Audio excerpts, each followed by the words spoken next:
them to get to work hard. Yeah, for sure. I think that's for sure. And if you're not doing any of this in an authentic way, I mean, people are going to sniff that out pretty quickly, right? So it has to be authentic. Otherwise, exactly. I'm not your slave. I mean, it's kind of that mentality. Mm-hmm. So, okay, let's talk about competition, because competition can be good and bad, but what do you see competition as? Well, I think you're right. Competition can be good and bad. I prefer to see an organization and be focused on a competition that's outside the four walls of the organization, right? If you can unite around, hey, we have a common purpose and we are going against this particular competition, not in a negative way, but just in a way that kind of gets you like excited and going to compete, that's a really great thing. If we create a lot of competition internally, it doesn't take too long before that starts to become really unhealthy. So a little bit of internal competition is fine. A little bit of, poking each other in the ribs is fine. But if we get to the point where people really feel like, hey, I'm looking at my peer in the seat next to me, and in order for me to succeed, they need to fail, then we're in dangerous territory. Exactly. And unfortunately, that happens. It's that delicate balance between really creating a culture of performance and one that kills performance because they're too competitive. It's like that in high performance sports, where you're out there to compete hard against a team. So competition is really fun. But as soon as those athletes stop working together, then you can't compete well. You don't win. You have to be able to work well together in healthy competition, and you're competing hard against other teams. But as soon as you start competing too hard against each other internally to the team, that winning factor to compete hard against other teams start to break down. Yeah, absolutely. And, I'm not always a big sports analogy person, but in this case, the sports analogy is a great one. And a couple of years ago when the Seahawks won the Super Bowl, we actually wrote a paper about it, because if you looked at the way that the coach was leading that team, it was really about how they were going to succeed together. And there wasn't necessarily one superstar. It was all about how they were working together and doing the right things. And that's what we need in corporations, right? We're trying to drive collaboration and innovation and those types of things. So if we set up a competitive environment, we kill those areas. Or an unhealthy competitive environment. And different people have different roles, right? I mean, you need people with different skill sets. So yeah, and this ties back sort of to the idea of authenticity, right? So if we get real about who we are as humans, we all understand that we have certain strengths and we have certain weaknesses. And unfortunately, I think, coming out of sort of the era of the man, sort of the industrial era, there was this idea that everybody had to be great at everything. And so if you're trying to assess performance, you're trying to assess every person against all those same attributes. Well, that's sort of silliness. It's like we've created this construct that no one's going to be wildly successful in.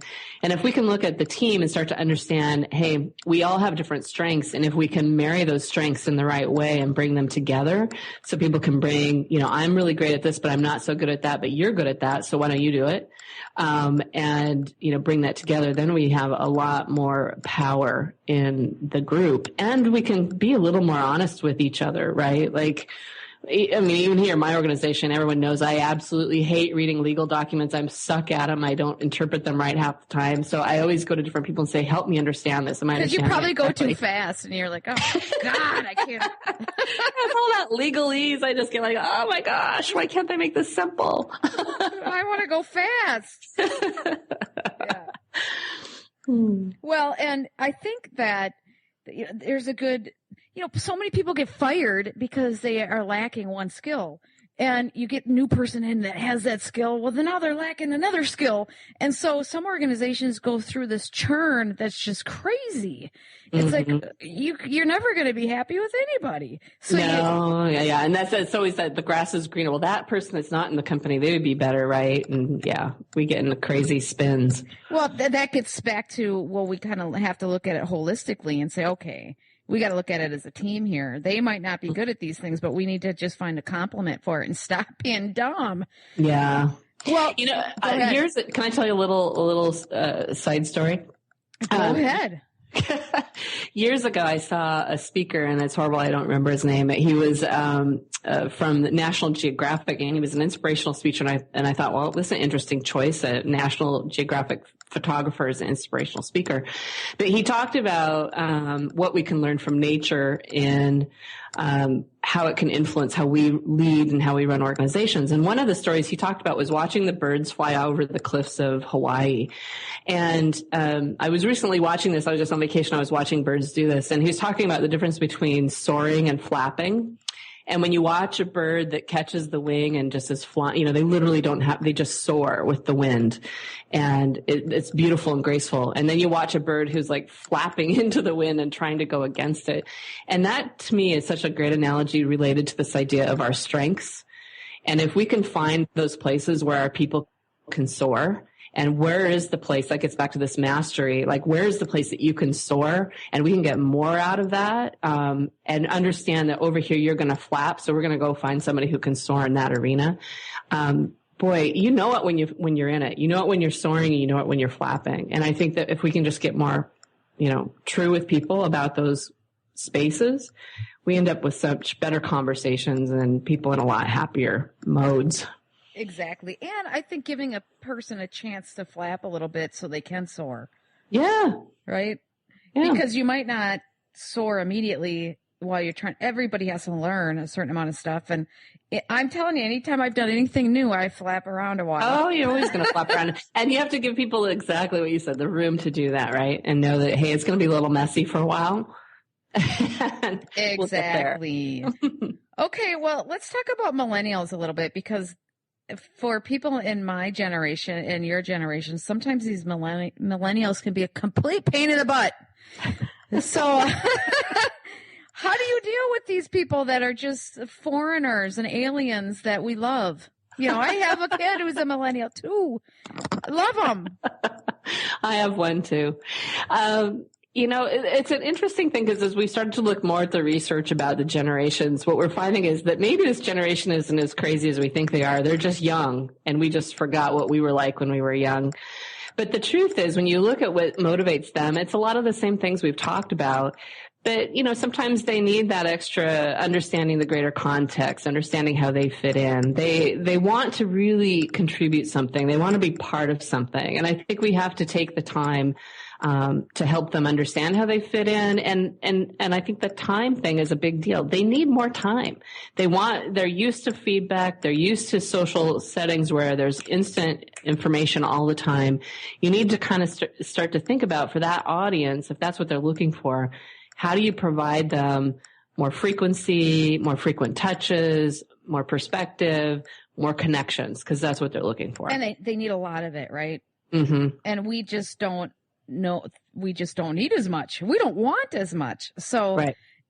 Is that the disconnect kind of? They need more than we want. I think that's the disconnect. And often I think that is less generational and more age in many ways. Well, and they're more idealistic, right? They think they can go change the world. And we're like, yeah, whatever. No, and that's what makes it so beautiful. I love being around them. Yeah, how do you capture all that energy? Yeah, well, for sure. That's why younger people are the ones that change the world, because they don't know they can't. And so they go and do it. Mm-hmm. We think we can't, so we don't do it. They think they can, so they do. Well, and I think the other beautiful thing about them is they are really forcing us to look at some of these old habits we have. And, why do you do that? Why have we done it this way? Why, and I think we need to change a lot of those habits. And so sometimes in our frustration, we need to step back and go, actually, this is really healthy, that they're kind of poking at stuff that probably needs to be poked at. Oh, absolutely. Well, because they just see it with a fresh new perspective. Mm-hmm. And it's like that with anybody with a fresh new perspective. Well, maybe they got some points here. Darn them. They're just as smart as we are, just less experienced. And that's kind of a good thing a lot of times. Yeah, absolutely. We need to take a short break, and we'll be back with Tamra Chandler in a brief moment. A word of caution: if you prefer the status quo and you are not interested in improving every aspect of your life, this book will trigger the shift out of you. The Truth is Funny, Shift Happens is available now. Author Colette Steffen brings the powerful knowledge and life-changing energy and empowerment from the radio airwaves to the pages of her new book. To get your copy in paperback or ebook, visit thetruthisfunny.com today. Song of the Heart, Walking the Path of Light, from author and healer Francine Vale, is available now. Through Francine's life story, we learn how imperative it is to love one another. Once this simple truth is learned, peace on earth will prevail. Song of the Heart is a life lived and a story told for this purpose. To learn more about Francine and her amazing gifts, or to order your copy of the book today, visit angelsandlightbeings.com. Get ready to experience Truth Talk Radio with host Deb Acker. Tune in to Truth Talk Radio each Wednesday at 3 p.m. Pacific on TransformationTalkRadio.com to illuminate the truth in your daily life as you experience life, love, and abundance from a whole new perspective. This hit show will leave you feeling lighter and bring you into a place of infinite possibilities every day in every way. Visit TruthTalkRadioshow.com for upcoming transformative topics and guests. Tune in to The Michael Shane Show, the third Tuesday of each month at 11 a.m. Pacific on TransformationTalkRadio.com and connect with the ascended beings to raise your vibration and manifest the life you desire. Get ready to receive healing through the transphysical mediumship of Reverend Michael Shane and the ascended beings. Visit MichaelShane.com. That's MyChael, Shane.com, and call 425-971-6632 to schedule your full healing session now.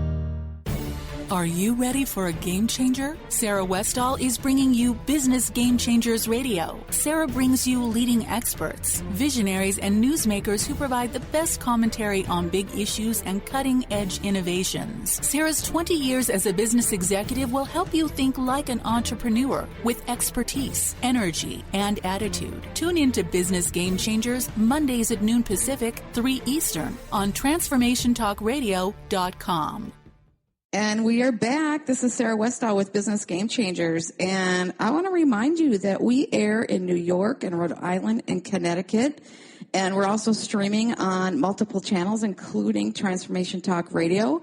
And we are playing 6 days a week on Transformation Talk Radio, which I'm excited about. So you can hear me. Got to look for the schedule, and you'll be able to hear it replay multiple times during the week. And also, if you want to go to my website at sarahwestall.com, you can hear any of my past podcasts or any of the blogs that I write on the radio show that I do. Each radio show, I write up a description of what's going on and do a blog on it. So lots of cool information there. Once again, sarahwestall.com. And we are talking with Tamra Chandler, and she is giving us some amazing insight on how to get our act together with performance management, how to change the way that we think about this so that our companies, our businesses can thrive, or our institutions can thrive. So let's rejoin that interview now. Okay, so you say that there's 8 fatal flaws with performance management. And I want you to go through those and explain them to us. And your first one is, what is your first one here? I have a theory without evidence is just a bad theory. Yeah, so what does that mean? That means if you're full of crap, you're full of crap? Kinda. Well, it's this whole journey in writing the book about performance management started for me with a call from a CHRO at a local company here that I worked with, and he said, "Tamra, I need a white paper for my leaders. We're getting ready to redesign performance management, and they're researchers, they're scientists, they're super busy. It needs to be fact-based. It needs to be quick. It needs to be all those things. But hey, can you please answer this question for me?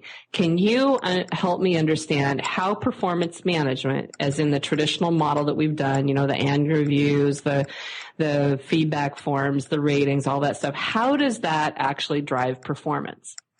And when James asked me that question, I thought, well, we should be able to answer that question. And what was so interesting, Sarah, as we started to really dig into it, what we realized is you can't actually link the process of performance management to an increase in performance. What you can link is increased engagement to performance. There is a ton of research, Gallup's done a bunch, that shows the causal relationship to the more we're engaged as employees, the better our company performs. Then there's more passion. Yeah, there's more passion and people work harder. They put more into it. They care more, so that drives performance. So then you'd say, okay, well then if we can connect performance management to engagement, then we've got something, right? Because we can sort of hop skip from performance management to performance. But that's where the problem breaks down.